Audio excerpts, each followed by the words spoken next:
Assalamualaikum warahmatullahi wabarakatuh. Selamat malam ya saudara-saudara sekalian. Kita lanjutkan pembelajarannya. Kita masuk ke dalam bagian konsep dan fenomena kuantum pada subbab mengenai efek Compton.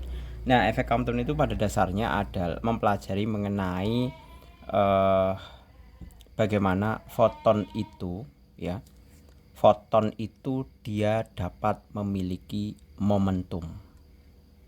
Karena apa? Karena dia mampu bergerak, menumbuk, dan kemudian menghambur atau berhamburan. Jadi foton itu bergerak dan kemudian dia bisa menumbuk elektron sedemikian hingga kemudian dia bisa terhambur gini ya. Nah, ini yang kemudian mengakibatkan adanya pergeseran panjang gelombang. Nah, itu yang pada inti yang diselidiki oleh Compton. Dengan rumusan pergeseran panjang gelombangnya adalah delta delta lambda itu sama dengan H dibagi dengan M0 kali C dikalikan 1 min kosinus alfa. Nah, kosinus alfa itu merupakan sudut hamburannya.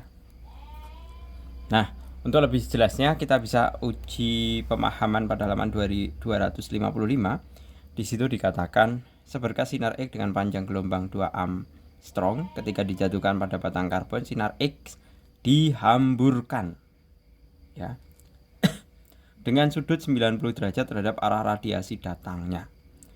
Besar pergeseran Compton yang terjadi adalah, nah, kita identifikasi terlebih dahulu apa yang diketahui, bahwa di situ diketahui panjang gelombangnya atau lambdanya adalah ini nomor 1 ya, bahwa lambda itu adalah 2 Armstrong. Kalau kita jadikan meter itu tentunya adalah 2 kali 10 pangkat min 10 meter seperti ini.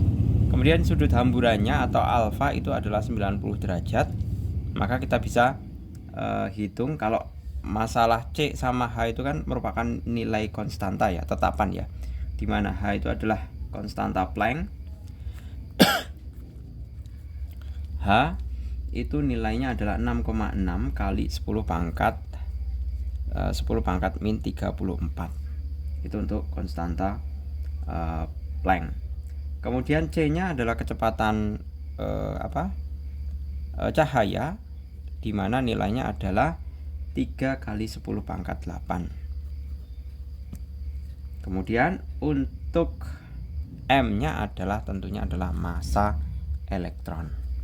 Jadi M-nya ya atau M0-nya yaitu 9 kali 10 pangkat min 31.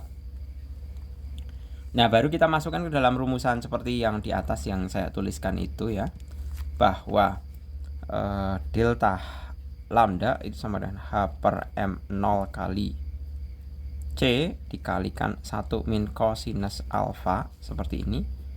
Delta lambda sama dengan konstanta Planck-nya saya masukkan 10 pangkat 34 per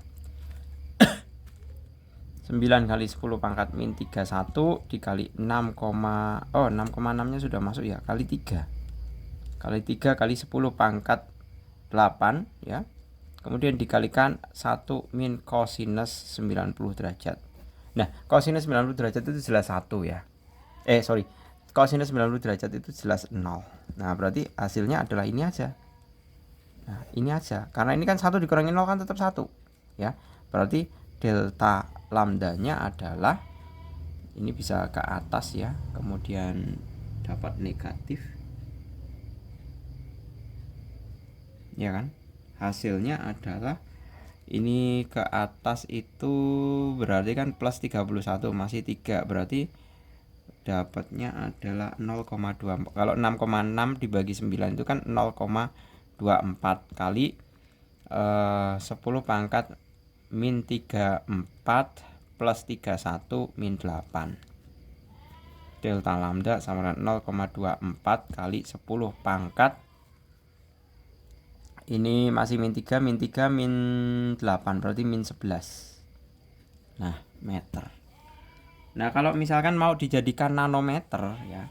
Kalau mau dijadikan nanometer itu kan berarti sama saja delta lambda 0,24 kali 10 pangkat min 11 kali meter dijadikan nano, berarti kan kali 10 pangkat 9 ya. Kali 10 pangkat 9. Nah, berarti hasilnya ini Nm. Berarti delta lambda pergeseran Comptonnya adalah 0,24 kali 10 pangkat min 2 atau sama dengan 0,0024 nanometer. Seperti itu. Ada ya yang E. Kemudian lanjut ke yang nomor kedua di sini. Perhatikan yang nomor kedua. Nah, di situ jelas dikatakan bahwa pada efek Compton pergeseran panjang gelombang yang terjadi akan maksimum pada saat sudut hamburannya berapa. Nah, ini kita bisa lihat sudut hamburannya itu kan ini. Kosinus alfa ini ya. Dia nilai ini akan maksimum manakala berapa? Maksimum itu manakala kosinus alfa itu sama dengan 0. Ya kan? Kosinus alfa sama dengan 0 itu berapa? Alfa itu sama dengan 90 derajat. Itu kalau akan maksimum. Sebaliknya kalau akan minimum, makanya kalau minimum ini harus 1. Kenapa 1? 1 kurangi 1 0. 0 kalikan ini 0. Berarti pergeseran panjang gelombangnya atau pergeseran Comptonnya itu 0. Berarti minimum, tidak ada pergeseran.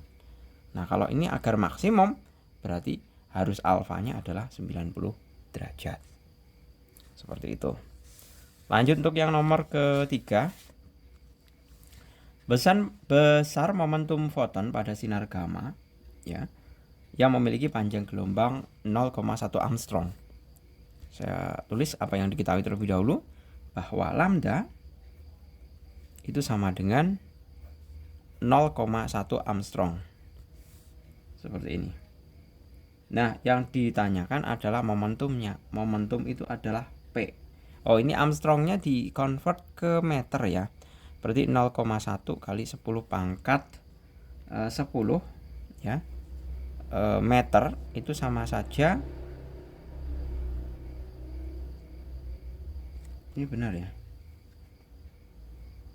Sebentar. Armstrong tadi mana ini? Oh, ini min 10. Nah, berarti sama dengan 10 pangkat min 11 meter. Nah, kemudian yang ditanyakan adalah P-nya. P sama dengan berapa? Momentum fotonnya.